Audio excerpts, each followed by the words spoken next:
where can people find you on the internet? Website, Okay, Facebook, well, Instagram? well, we have a website, newurbaninfluence.com.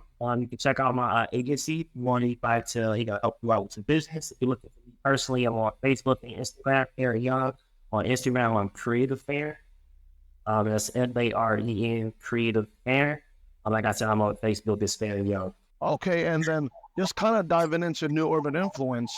Tell me more about it outside of digital marketing. How long has it been up for? How long have you ran the business for? I've been into designing and marketing for about almost, I would say, almost 17 years now. I started my original company when I was about 16. I'm 36 now, but I've been running a business for a very long time. So I started out in my local community, Detroit, Michigan. Going door to door, kind of helping people create signs and logos and stuff like that. And I seen that a lot of people were they were putting a lot of their savings in. They were taking the money that they had set aside and they were investing in their business. And a lot of them were kind of going on as chance, right? They didn't know if this was a good idea. They didn't know if this was a good location. They didn't understand customer psychology. They didn't really understand what they were getting themselves into. So I took it upon myself after doing about 5 or 7 years of just being a city graphic designer. We had a company called Bravo Graphics, which I was the sole owner of that one as well. And just did graphics. Then what happened was I started taking on major clients when they start having budgets of like 10 and 15, 12,000 at a time. I figured that, hey, you guys need a little bit more numbers, a little bit more background behind some of the decisions that you guys are making. So then I started getting into the idea and the psychology of how design was actually created, like how colors and how slogans interact with customers, and started delivering those numbers and those concepts to my clients so they can make better decisions. And because I was doing that, I had a profound effect on the city. So what happened was I ended up changing the company to New Urban Influence because we were such a new influence on the urban communities. And then our city started to thrive and come back. And then they called it like, the comeback season of Detroit. So, it's been a phenomenal journey. I was been successful in that for quite some time. And after that, I figured, hey, I've been successful here in this country. Maybe that's going to expand and I start moving in other places. Well, that's a great story. So I kind of want to segue that into my next question because it kind of fits. So you said you started when you were 16. Who were you in high school around that age? Oh man, so it's funny you say that. Even before high school, my grandfather owned a grass cutting company, right? Cut grass. So when I was about 9 or 10, I went with my grandfather for the summer, and we would wake up like at 6 a.m. in the morning, get to cut grass, taking out the equipment. So I was prone to understanding like, hey, you have to get up, get out, get something, right? And what happened was I ended up starting my own grass company when I was about 12 or 13. So when I got to high school, I had my own grass company, and me and a few of my friends cutting grass. And then what happened was a rapper of the name of Master P dropped a double album. And a lot of my friends and family, a lot of my friends in school were kind of like, hey, like this new Master P album was hot. Hey, like we should go buy the album. So what happened was I ended up taking my grass cutting money and went to a local store that was like, he wasn't doing well, right? It was a CD store. It was, urban CD store. I was on Woodward Summer Mile. And the guy ended up saying, hey, listen, you've been around here all the time. I cut an autograph. I cut 3 or 4 buildings. And what happened was he let me take over his CD shop, right? So I was going back and forth to school. I was telling my friends that I got a CD store, so I was selling CDs to school. And then on top of that, we sold candy, right? So in high school, I was the guy who was selling you candy. I got CDs for you, cutting you about this grass. So, it developed from there, right? But on top of that, what happened was I was an artist. I've been an artist since I was a child. And my mom used to have this joke that used to irritate me like to death. She used to always say, oh, you didn't draw that. You traced that. You traced it, right? And I'm like, I didn't trace this. I drew it from memory. So I I got the habit of drawing things. So in high school, I would sell my artwork as well. So people would pay me to draw things like on their pants or their clothes. So I was real artistic. What happened was one of my counselors ended up switching during my lunch to something called VOTEC, which is a vocational school. I had to get an extra hour, and they put me in graphic design class, right? And I become the first person in VOTEC history to win like 4 competitions, like Mike's competition, USA competition. So, we were going to state, and I was winning on design competitions. I'm getting a full scholarship to Morris Tech University. So, that was my beginning. And what happened was I ended up going to a job fair almost like every couple months. Morris Tech had a job fair. And I said to myself, like, why do people always talk to try to recruit this?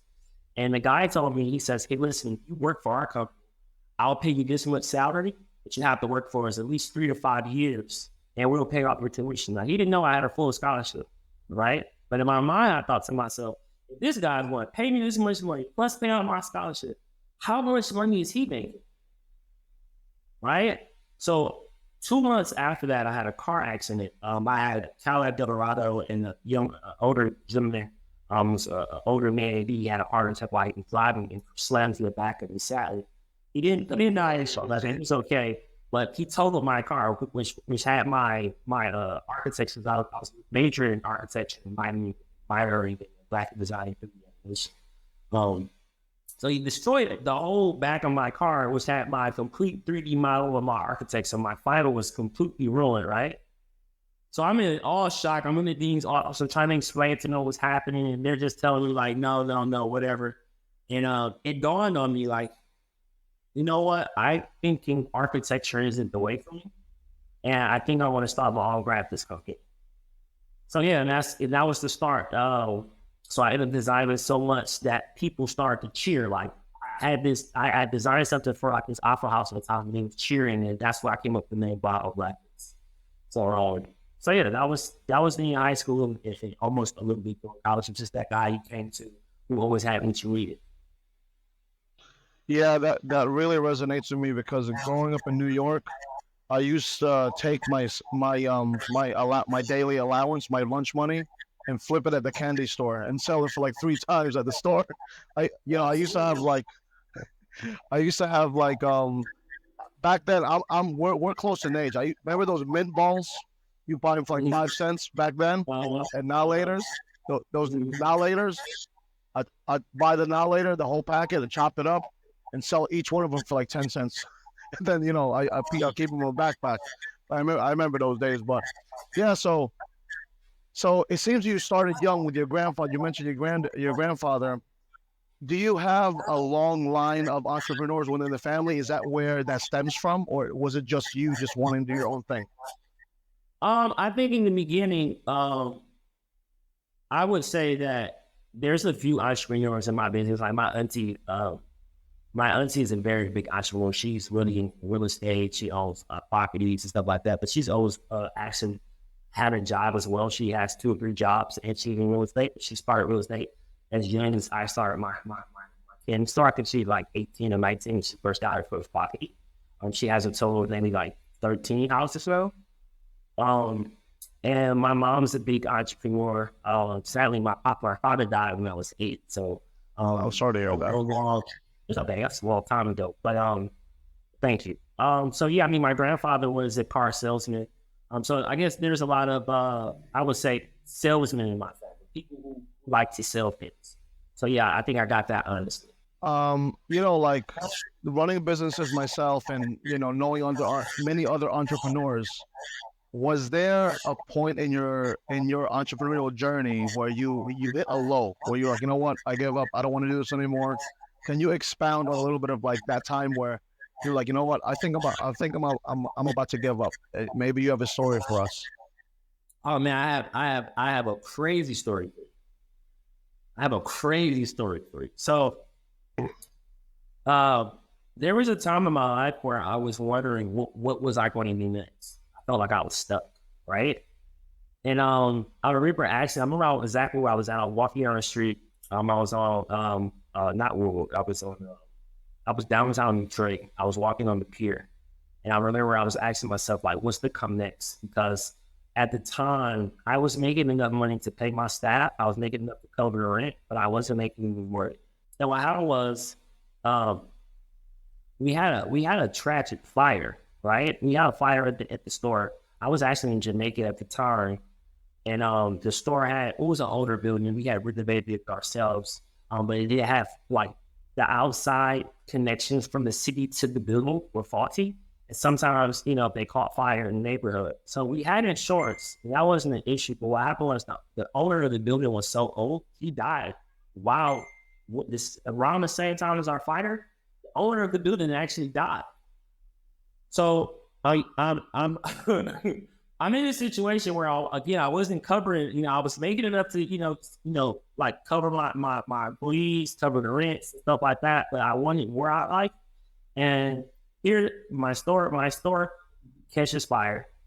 It was very very much damaged to the point where a lot of our equipment was gone. Our insurance is arguing with us. They're saying like, hey, listen, we need to have the owner of the business show us his, we were the owner, so I didn't have structural insurance. I just had it on the stuff that was in there.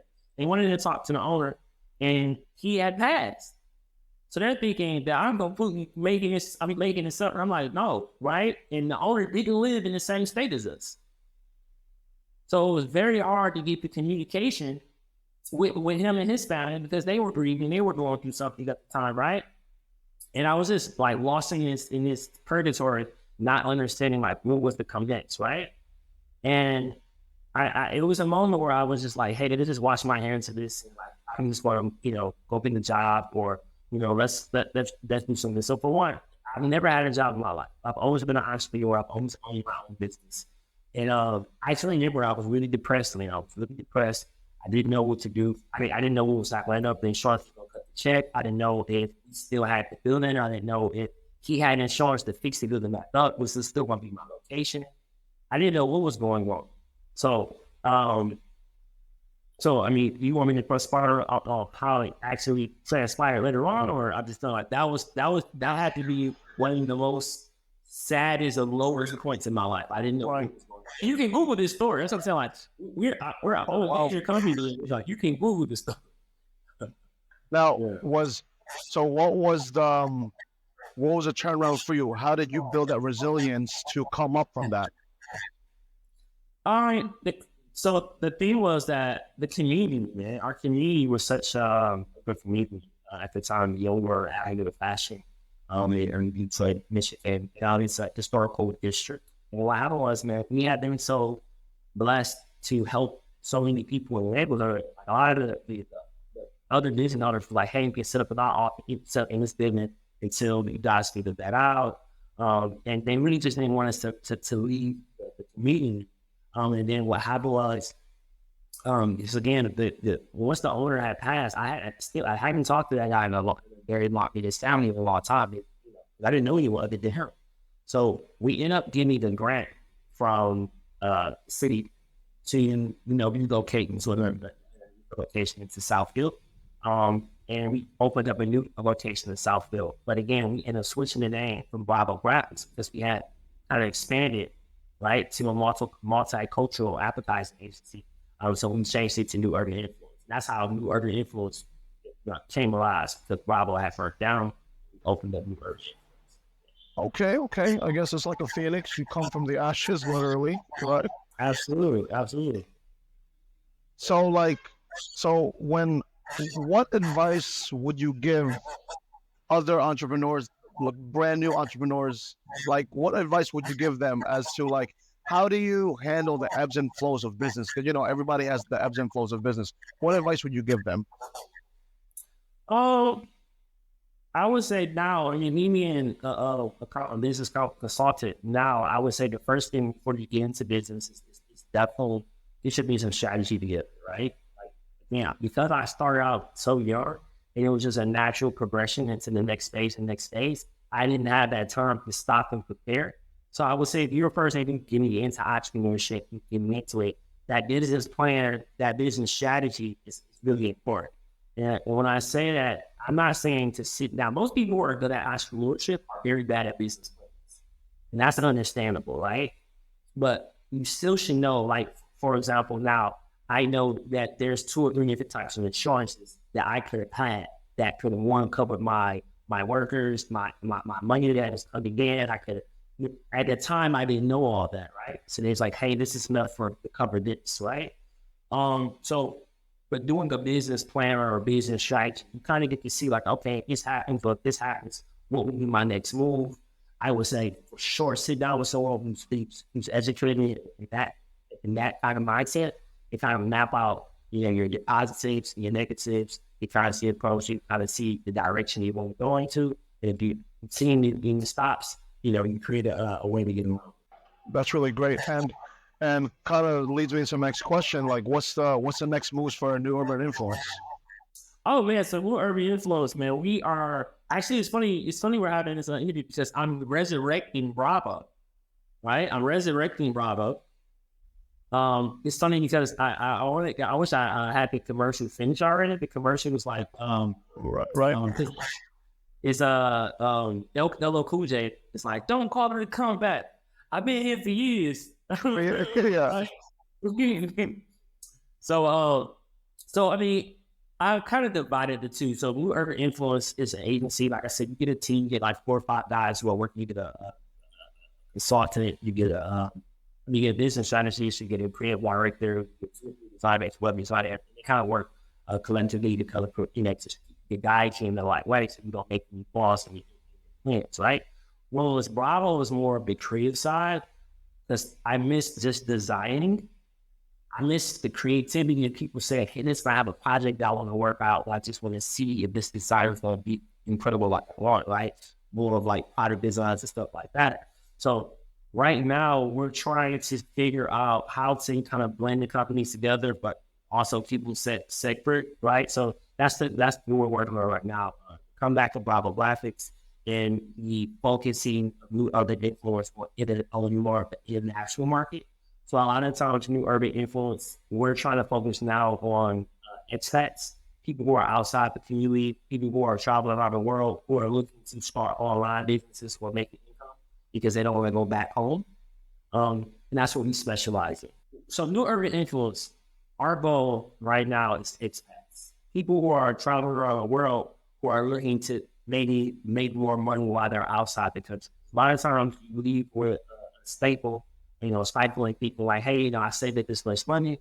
And then you go to another country and it costs money to learn, right? It costs you a couple of like have a lot of learning curve, right? So you kind of cut your savings down, having fun, not understanding currencies, translation. So what my goal is to bring on board expats to show them how to open up online companies, right? Because the biggest thing is online right now. So we're targeting expats. You guys, you're an expat, you're outside the country, you're looking to make extra money online. Definitely check into yourgainfluence.com. That's exactly you're the perfect fit, right? Normally it's about anywhere from about $2,000 to $3,000 of an investment to yourself for you to get an online store, and then about anywhere from $500 to $1,000 for online ads, see to start generating income.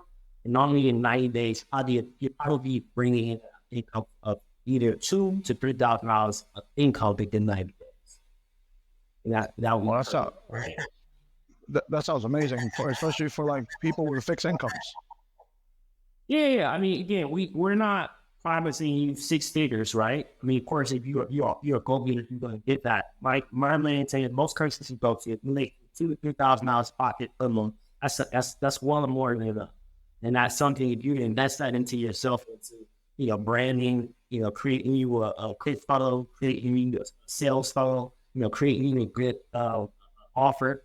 And maybe it's you telling people, hey, you're an expat, you're traveling the world. Maybe it's you needing a food critic. Whatever it is, you can kind of quantify that and put it online for other people who want to be like you. Then you're a superhero. Most people don't know, 75% of Americans don't have passports, right? So for that 25% that are traveling the world, like we get to be heroes to the people who want to dream about that, right? So my job right now is to kind of keep that dream alive, right? So people don't have to go back home, so people don't have to shut down their happiness and keep it going. Yeah. So for those wanting to get into that investment, that life, what do you think is one of the most misunderstood things about before getting into that life? Because some people are like, no, I see online all the time. It's a set it and forget it. It's ready to go, super easy. Whereas, what are some things that you can tell people like it's not that easy, but you know you got to put work into it? Yeah, I think that most people who go at it alone end up spending more money than they think. One guy at it alone just causes you to have a learning curve. Most people who go at it alone, I would say almost 80% of the clients I've ever met, period, they'll pay somebody like Fiverr or pay some type of cheap designer to design some things and not have the business structure together. So they don't understand how leads convert. They don't have a lead capturing system. They don't have certain things in place that actually generate income. So, for example, for me, any entrepreneur that's listening to me or watching this right now, the number one thing I will always say is ad placement. You should be always focused on bringing in revenue in. And if you're focused on bringing revenue in, you can always tell people, hey, we don't have this product or the service is not available right now.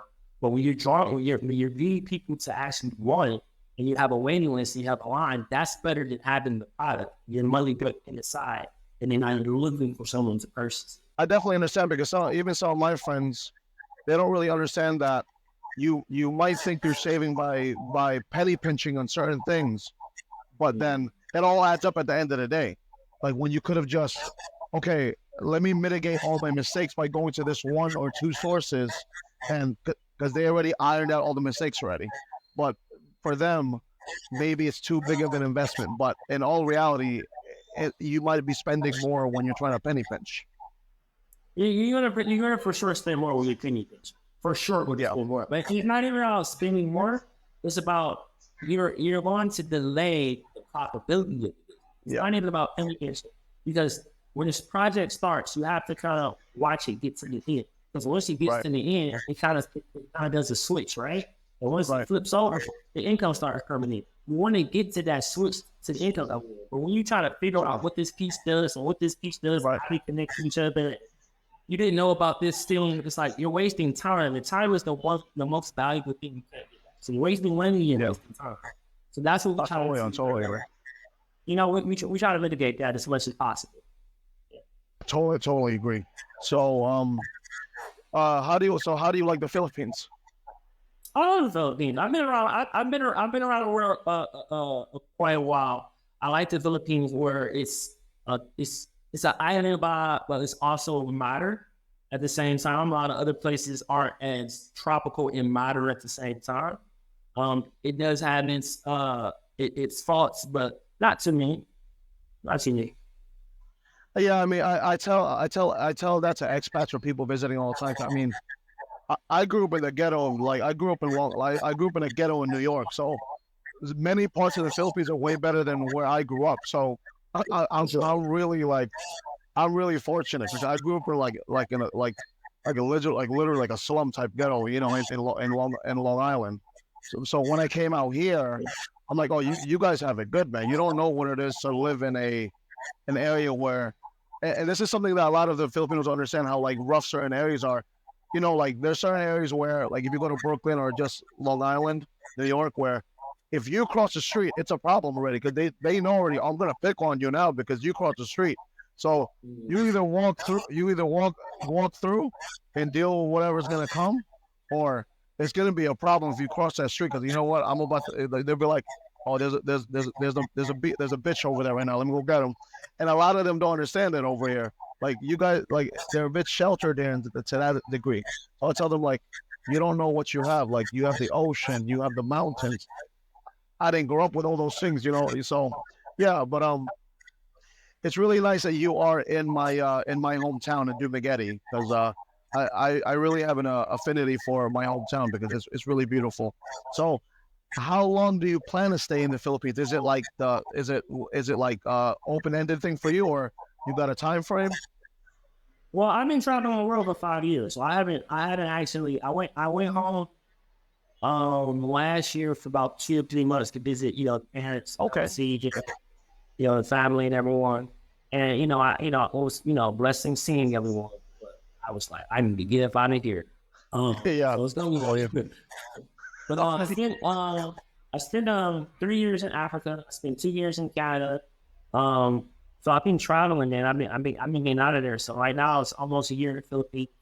Well, Again, and no offense, I spent like 3 months in Manila, completely just like, I don't, I don't like it either. It's too metro for me, dude. yeah, too metro for me. You Too know, metro for me, dude. like, It's and I not, was in, it's not for me. yeah, I was gonna leave. I was in a, when I had such a not a bad time. It just wasn't my cup of tea, especially coming from Africa. I didn't want to be so city, right? That was another reason why I got out of America so fast. I'm like, this is too much city. I don't like it. So my brother told me, hey, before you leave, when I was gonna go to Thailand, he was like, try Dumaguete. So I got on the plane, I landed in Dumaguete, and I was like 7 months ago. I've been here in Wano 7 years, right? So of course I liked it, right? It's been a very good experience. The people were phenomenal, right? People in Dumaguete are very generous, they're very kind, they're very loving people. It's easy to kind of blend in. You don't feel like you stand out. So yeah. And the business is the business. I've been to a lot of countries where people don't do business correctly. Dumaguete's been honest for the most part. They didn't want them sound pretty honest people. Yeah, I mean, I don't know how much you know about Dumaguete, but it's been known. It's like a very charming place, but the Dumaguete within itself, it's a small little town, but like a little metro, but small. But there's a lot of old money there. So even though the foreigners have been there for many like, few years now, the people there are to some degree they're not phased anymore, and I find that like you will find people that look like they're very chill, like very regular, but lo and behold, they're grandkids of tycoons there, so they're super chill over there from what I found. When you go when you go to the metro areas of the Philippines, there's that sense of nothing to knock Americans. I mean, I grew up in America, but there's still a sense of fake it till you make it when you start going to the cities. No, because you kind of have to. It's that Jones effect, you know. It's in Davao it happens, and Manila it happens, in Cebu. I just find that Dumaguete, they're just chill over there. Like they're just. If you notice, everyone they're very like, okay, it's Thursday, Friday, Saturday. I'm gonna go to Hayahay Cafe Racer. They're just like chilling over there on the boulevard. It's super chill over there. Yeah. I did that exact same environment. Like again yesterday, I was driving. I was driving on my bike, and I went to 7-Eleven to grab something, and I said to myself, I'm not gonna go to 7-Eleven. I'm gonna stop at the one store that this guy I've been going to the store, and he's just been such a nice guy, man. And I'm like, let me not spend my money with 7-Eleven and go to his store. I ended up going to his store, seeing another black expat out front. He introduced me to another Filipino guy. We ended up sitting there talking, having a couple of beers. Yeah. He was out there for us 3 or 4 hours. The owner came out. He cooked for us, right? So it was just that kind of camaraderie. It's definitely it's all love over there. Any last messages for the people watching this podcast? Man, if you are trying to change your life, if you are stuck at wherever level you are in your life, determination, motivation, dedication is always the best way. If you need any help, definitely reach out to me, Ariel, or New Earth Influence. Check out my man's podcast. This is amazing. Coming on here, appreciate it. And you guys, stay, stay up.